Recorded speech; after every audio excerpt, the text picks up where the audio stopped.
everybody. Most of us have heard of edge computing, but because of this pandemic now, edge computing is quickly turning into a more viable business. And ZDNet Scott Fulton is here with us today. And Scott, I understand you've been talking with some folks in the medical and research field, and especially those that conduct long-term medication, are looking into long-term medications and treatments and things like that. So how do you think that edge computing could actually help make things right for this industry? And what made you decide to look into this, when it comes to trial research now for these clinical trials? Well, hello, Karen. Hello, everyone. What made me decide to do it, like many a long-suffering journalist, 30 years in the plus years in the technology field, with thousands upon thousands of articles to discredit anybody in my position would have done. I stumbled onto it by accident.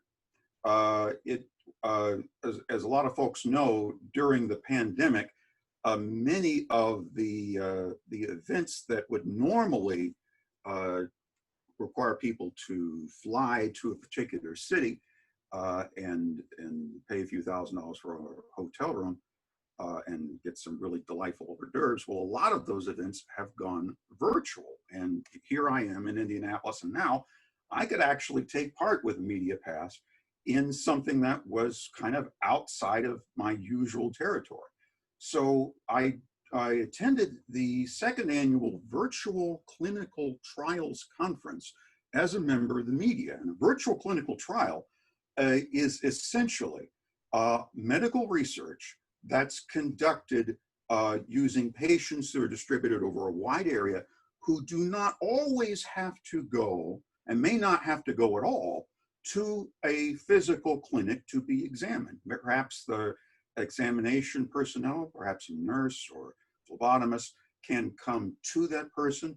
And in the optimum scenario, when you're testing a drug for psychological effects, things that may basically you just need a heart monitor, you can set somebody up with an Apple Watch or a gizmo that's connected to an Internet of Things hub, and they'll never have to attend a clinical research facility at all.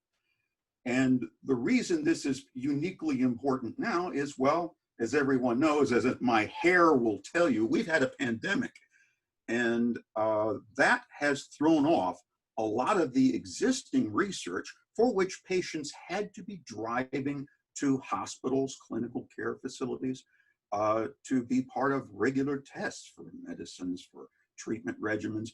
Suddenly they can't do that in a pandemic, or even if they could, if there are areas where they could, they don't actually feel safe doing that. And to tell you the honest truth, even if they were allowed or permitted by law to attend hospitals, which are naturally critical businesses, the fact that they feel different about it might actually throw off the results of the test.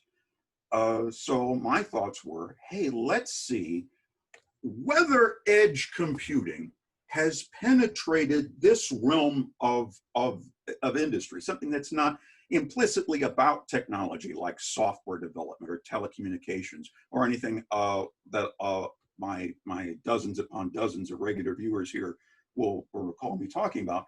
Let's do something way out on the edge itself, virtual clinical trials. And what I discovered was that we have a long way to go to enable what we think the cloud and edge computing are supposed to be able to do in a situation where you have trial organizations, which are one group, sponsor organizations like pharmaceutical companies, which is another group, the doctors and hospitals providing the facilities, they're another group. All of these different groups have to be integrated with one another, electronically and otherwise, in order to be able to make a virtual clinical trial or even a physical one happen at all. And we have a number of layers to pierce before we get to the point where that's really viable. There's cloud computing, there's hybrid cloud platforms going along here, but I'm really surprised to say that among a number of the participants I saw, the technological level I would say they're in right now is kind of where we were for, say, marketing and customer research management, customer resource management, right about 2006, 2007. Really interesting, Scott. And you do mention, or you mentioned that innovating this virtual clinical trial, it's an urgent need, but of course, in the middle of a pandemic, there are a lot of urgent needs. So why do you think this one's even more urgent? This is urgent because our long-term health, not just economic health, but our physical health, not just as a nation, but as a planet, depends on us not just being able to find a vaccine, which is one trial, but to adopt a health regimen, a course of medications, a course of personal practices that will enable us to be more resistant to this virus in the oncoming months. This virus is not going away. As you can see, it spreads pretty rapidly. And the fact that a lot of us may be vaccinated is not yet enough to secure our long-term health. Vaccination isn't enough. There will still be cases for years on end of individuals coming down with these symptoms. That will be less likely if we have expanded expanded courses of action to improve people's everyday regular health. That requires clinical trial technicians to be able to take 100, 1,000 people scattered all over the nation and give them something to take, something to do, and something to feel good about in their life. Give them other things that they do besides taking medications. For instance, reading, reading something good, watching something other than, well, this, watching something that has life-giving benefits, and watching how that affects people and makes them more and more positive. These types of things will help us 5 and 10 years down the road keep COVID-19 minimalized in our life. It's going to be a fact of our lives for maybe the rest of our lives, but it can become minimized, like polio, like measles, if we do the other things that are necessary. And we're not going to be able to do the other things that are necessary unless we have the technology to bridge the gaps that are grown wider since the pandemic hit. The technology gaps that are keeping me in Indianapolis from you in Louisville and our viewers in the rest of the country from their homes rather than their offices. And when we talk about, with technology here, Scott, for these clinical trial technicians, what type of technology do they need? Is it available? If not, how long before it will be available?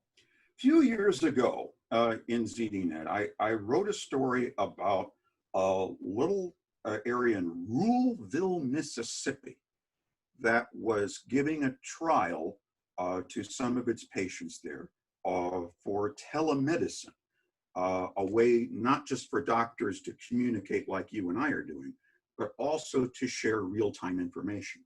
Now, in virtual clinical trial testing, there are sensors that people can wear on their bodies. They can attach to Apple Watches or electronic watches that are attached to IoT hubs in their houses and then to their Wi-Fi.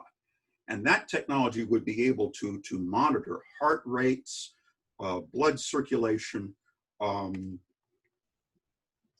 pressure on a real-time basis. Some of these new sensors that are just now coming online have a test-taking frequency of 200 hertz. That's a radio frequency. That's 200 times a minute.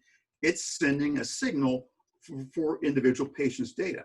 Multiply that by the number of patients who could be using a virtual clinical trial platform at any one moment of time, which I was informed yesterday supersedes 1 million people at one time right now. That's unbelievable. I was only thinking maybe it was the tens of thousands, but over 1 million people at any one time are sending real-time data. To be able to do that in Ruleville, Mississippi, rather than Indianapolis, you have to have a much broader band connection than is currently being enjoyed there. You need something much more like an edge computing facility, a small data center close to wireless towers, close to wireless facilities that can collect and process data, narrowing the stream so it's not just sending raw data to the clinical trial source. It's sending a process stream, and it may be sending some analytics to the home base. For that to happen, a number of things need to change. We've got to pierce a whole lot of layers of not just technology, but sociology. We have regulatory barriers in the way, having to do with the days in which a database was the thing with which we stored all the patient data. And to move a database from place to place, well, that could be a privacy violation. Somebody has to consent to that. You need somebody's signature to be able to do that. Only in recent months has it been conceivable to replace a physical signature with an electronic signature on an e-validation form. Even that is several electronic pages. That's a PDF file you got to email to somebody. So you're not sending real-time data from person to person fairly easily. On the other hand, you do need some type of implied consent. You can't just open the field up and let any old person take a patient stream or patient database. So there are some technological issues that we haven't solved there yet. We haven't gotten the bandwidth needed for edge computing out in places like Ruleville, Mississippi. We haven't gotten the electrical power to places like Ruleville, Mississippi. And I mean, those people have electricity, yeah, but they don't have the special type of power that transmitters need to be able to operate higher voltage. And so getting 5G style transmitters to places like Ruleville will take an improvement in our electrical infrastructure to rural areas and our communications infrastructure as well. On top of that, we've got software that's being used in what they call platforms in virtual clinical trials. And these platforms are modular in nature. They have an accounting system, they have a data collection system, they have a system that communicates directly with the patients. And trial managers have different sponsors at any one time, different pharmaceutical companies usually, that are conducting the trials. And when the pharmas come in, they actually tell the trial technicians, use our software. In other words, you can imagine them coming into the office with a box of floppy disks. Can you install this on your PCs and use this for us? And so you have offices that are using 3, 4, 5 different styles of software simultaneously for the different clients they work for. It's not integrated yet. And there was a survey cited at the Clinical Trials Conference, and in this survey, several hundred trial technicians were asked, what's the main problem keeping you from being able to do your jobs right? 83% of them cited single sign-on. In other words, having to use 12, 13, 14 different passwords just to move out of one function of the program get to the other. And that's why I say they're in the 2000s, if not the 1990s, a lot of them. Now, there is modern software going on, and there are companies. I talked to some folks from Medidata. They'll be featured in our story here before too long. And they have a lot to say about being able to conduct things on a much more virtualized, using the technological meaning of virtualized platform than they've ever seen before. That's introducing cloud computing to a whole new level.